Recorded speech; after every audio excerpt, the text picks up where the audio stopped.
A lot of things to answer in this particular lesson, which I would call the principles of reducing, thickening agents, and liaisons.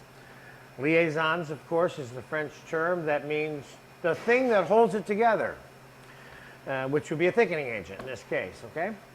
First, I'm gonna give you a little lecture about the principles and fundamental techniques that revolve around the use of the word and the actual process of reducing something, okay?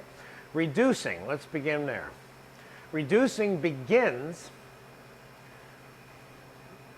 by its definition, boiling something down so that it has less volume. You're reducing the amount of it, okay? Now, things are reduced, and the only things that are reduced in cooking are stock, sauce, and soup. Anything that's, quote, reduced, that isn't one of those three things, has one of those three things in it.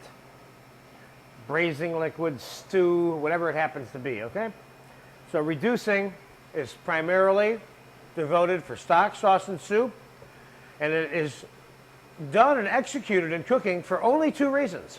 Now, this word's being thrown around a lot in the cooking and eating world, and it's a little bit misunderstood by some people, and I want to make sure that I'm absolutely clear about what the two reasons are that anyone would reduce anything, okay?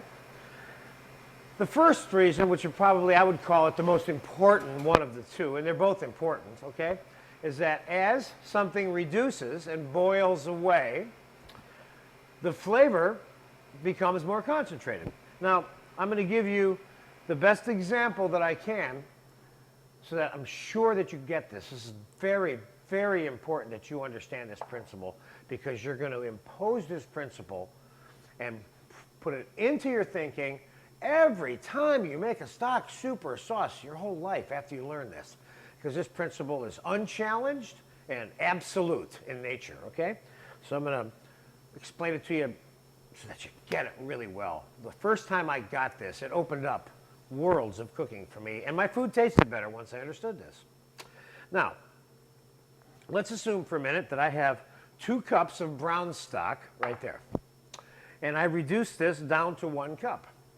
I reduce it meaning I boil it on the stove, or high simmer it on the stove until only half of the 2 cups is left. What has transpired during this boiling down process? First, very important for you to understand, is that the only thing that ever left that saucepan while that brown stock was reducing was water. Nothing else left that pan except water. There's no flavor exchange that ever leaves the pan during the reducing process. So now I have 1 cup of brown stock that used to be 2 cups sitting in my saucepan, or now it's in my imaginary measuring cup here, okay? What have I accomplished? I have half the amount of liquid and twice as much flavor. So I took the flavor from 2 cups and put it into 1 cup. If I theoretically were to continue the reducing process and take that 1 cup and reduce it down to a half a cup, what would I have? I would now have the flavor of 2 cups of brown stock down to a half a cup, which would make it 3 times as strong, almost, okay? So, the only thing that ever left during the reducing was the water. All the brown stock flavor was still there. Now, reconstitution of a reduced stock. This is important to understand. This is not the second reason why people do this, okay?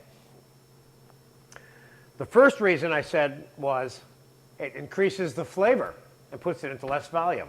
What I really did is I told you the second reason at the same time. It decreases the volume. If you have 16 quarts of stock because you started out with 10 pounds of bones, where are you going to put 16 quarts of stock? Even in a commercial kitchen, people don't use thin, unreduced stock and store it unless it's very temporary. Typically, it's reduced down and the flavor is increased through the reducing process, and then it's stored. In some cases, of reducing it down to what we call a concentrate, which is 1/16 the original volume. So assuming that I started with 16 quarts of stock that came from 10 pounds of bones, and I reduce it down to 1 quart, now I have 1 quart of homemade brown beef base, if you will.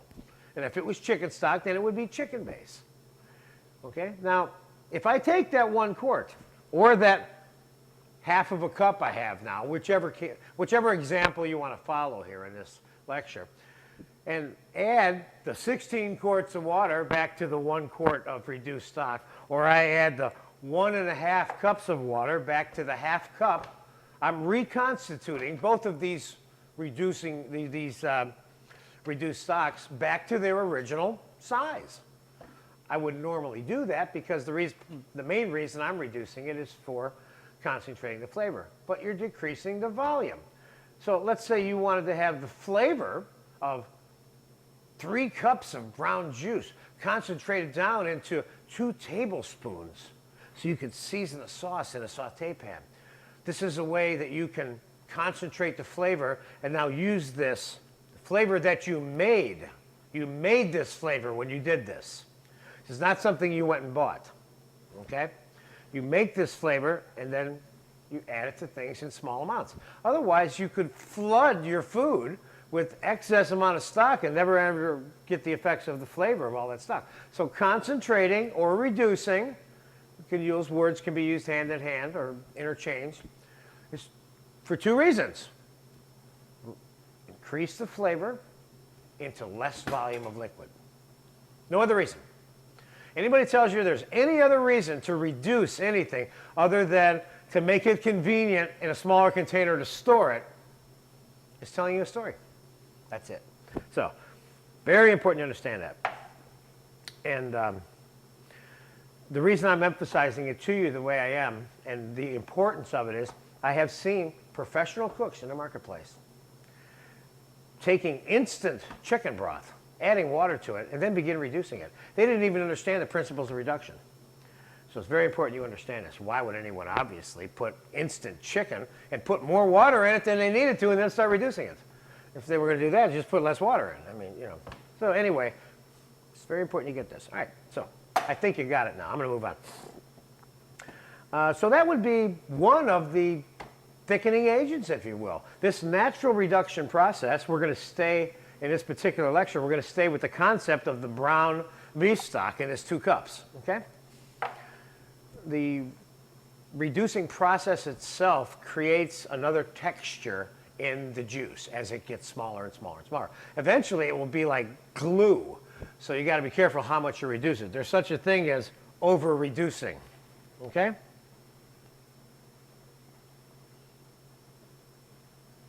Just have to adjust the flame on a stove or something. Okay, now, so that would be one thickening agent, if you will. It's an invisible agent. It's not an actual thing. It's just something that happens when you reduce. It gets thicker, okay? The second thickening agent that I'll demonstrate for you in this particular lesson, and there's a whole slew of them, but we're only doing 3 in this lesson: natural reduction, roux, and cornstarch. I'm going to go now to the cornstarch slurry, which is the term that's used to describe the solution that you make when you add water or another cold liquid to cornstarch and mix it together so that it's smooth. This is called a slurry, and in the case of cornstarch, it's a cornstarch slurry. Now, cornstarch slurries are used in Chinese cooking a lot. That's why you see that cornstarchy glaze on a lot of their food. And it's also something that we use in all Western and European cooking in various amounts at various times for different reasons, sometimes in conjunction with roux or natural reducing, or all 3. You could, for example, Richard, I need you to come in a little bit closer now. I have a brown juice on the stove, for example, and we're going to make a cornstarch slurry to thicken it. Now, what I could do is, and I've already reduced it a fair amount, okay? I need you, if you can come down in here. Okay.